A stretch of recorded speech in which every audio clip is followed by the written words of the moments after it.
Talvez eu tenha me descuidado pelo fato dele ter vindo às 3 da tarde. As batidas na porta foi bem suave para um homem com aquela estatura. Um cara corpulento, com mais ou menos 1,80 m de altura, ombros largos, juntas das mãos grandes e cabeludas. Quando perguntei como poderia ajudá-lo, ele colocou a mão no bolso do casaco, tirou um envelope e estendeu para mim. Quem usa um casaco daquele no verão? Peguei o envelope e dei uma olhada. Estava cheio de carimbos com informações referentes à instituição correcional Bangu 1. Uma carta da prisão? Ótimo, não conheço ninguém que esteja preso. Então notei um papel anexado com um clipe na parte de trás do envelope. Simplesmente dizia: por favor, permita que o carteiro esteja presente para testemunhar a leitura desta carta. Olhei para cima para poder ver o rosto do homem que estava na minha varanda. Mesmo sendo enorme, não parecia ameaçador. Seu rosto calmo só me passava que era um homem bastante amigável.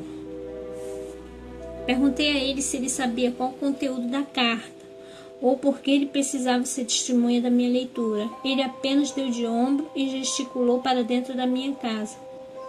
Acenei com a cabeça e deixei que ele entrasse. Na cozinha, nós sentamos na mesa, um de frente para o outro. Ofereci água, café, mas ele silenciosamente recusou. Observando-o mais uma vez, abri a aba do envelope e tirei de lá uma carta de 10 páginas. Uma letra bem fina escrita às pressas num papel amarelado com linhas. A carta começava assim: você não me conhece, provavelmente nunca conhecerá. Estou no corredor da ala para doentes mentais. Fui preso pelo assassinato da minha esposa e minhas 2 crianças. Lionel tinha 3 anos e Maciel tinha apenas 6 meses. Amava-os ternamente, porém os matei. É a primeira coisa que admito. Me odeio por isso e apodrecerei na minha cela, torturado pelas imagens constantes da minha mente, do sangue deles pingando nos nós dos meus dedos.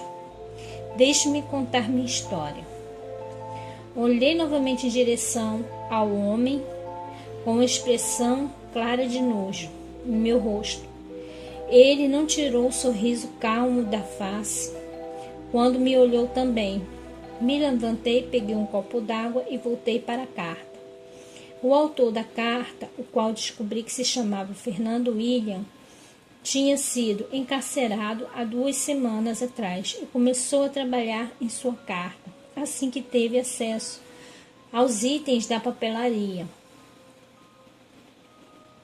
Não explicou nenhuma vez como tinha conseguido meu endereço ou por que havia me escolhido para dividir sua história. É uma história brutal. Fernando William alegava ter sido amaldiçoado. Meu primeiro pensamento foi que se tratava de um homem esquizofrênico, mas ele explicou que havia sido testado e o resultado negativo. Insistia que o espírito demoníaco havia tomado conta dele. O espírito maligno o provocava, torturando-o a cada dia. Sussurrava maldades em seu ouvido quando ia se deitar à noite. Aparecia em seu reflexo quando passava na frente do espelho. O demônio constantemente sugeria maldades e crueldades e preenchia a mente de Fernando com fobias, inseguranças e ideias sinistras. Mas ainda assim, a pior coisa era o demônio fazê-lo pensar sobre sua família. Chamava a esposa de Fernando de piranha. Chamava as crianças de bastardos ingratos. O demônio falava que a família de Fernando não o amava. Falava mal de tudo e de todos ao mesmo tempo, o tempo todo. Em desfolha, Fernando William recapitulava a loucura que formara-se em sua psique, os pesadelos que o acordavam dúzias de vezes numa noite só. O demônio fazia coisas paranormais acontecerem com ele, como luzes piscando quando passava sobre elas. As sugestões viraram ordens, ameaças inclusive, até o dia em que Fernando cedeu à pressão. Matou seus 2 bebês e estrangulou sua esposa, com quem estava casado há 8 anos. Foi assim que acabou a carta. O homem alto se levantou, assinou com a cabeça em silêncio e eu o levei até a porta. Não precisou nem falar o quanto fiquei abalada. Por que alguém resolveu dividir uma história tão terrível assim comigo? Segundo dia, o homem corpulento estava em minha varanda de novo, às 3 da tarde, e quando perguntei o que desejava, ele estendeu uma segunda carta.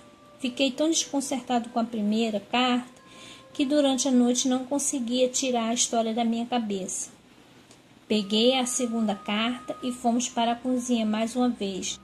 Eu desejava saber mais. Que palavra poderia usar para descrever a segunda carta? Sombria? Sobrenatural? Desesperada? Há uma folha amarelada. Estava recheada de desenhos aleatórios com pequenos corpos deitados em poças de sangue acinzentada. Borrões de grafite faziam com que pequenos rabiscos aparecessem nas sombras. A segunda página da carta era apenas um grande desenho. O rosto de uma mulher retorcido em sofrimento. Lágrimas escorriam pelas suas bochechas. A segunda carta dava o nome do demônio. Grindid, o atormentador.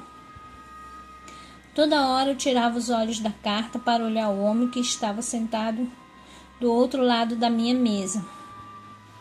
Será que ele tinha noção do terrível conteúdo que eu estava lendo? Se sim, por que era tão importante que ele estivesse presente durante minha leitura? O sorriso dele era mesmo, nunca saía de seu rosto enquanto observava todos os cantos da minha cozinha. Fernando distorcia sobre a demência de sua sanidade mental. Contou sobre a ligação lamentável que fez para a polícia enquanto estava cercado pelos corpos sem vida de seus familiares. Ele escreveu sobre todos os processos, inclusive sobre o tribunal, e como o atormentador sentou-se atrás dele. Falava mal de todos presentes na sala. O atormentador obrigou Fernando a tentar pegar a arma de fogo no cós da calça do policial, que cuidava do tribunal, e Fernando tentou. Isso fez com que ele apanhasse um pouco. O atormentador falou que Fernando deveria ficar em pé na porta da cela, gritando blasfêmias e insulto aos carcereiros.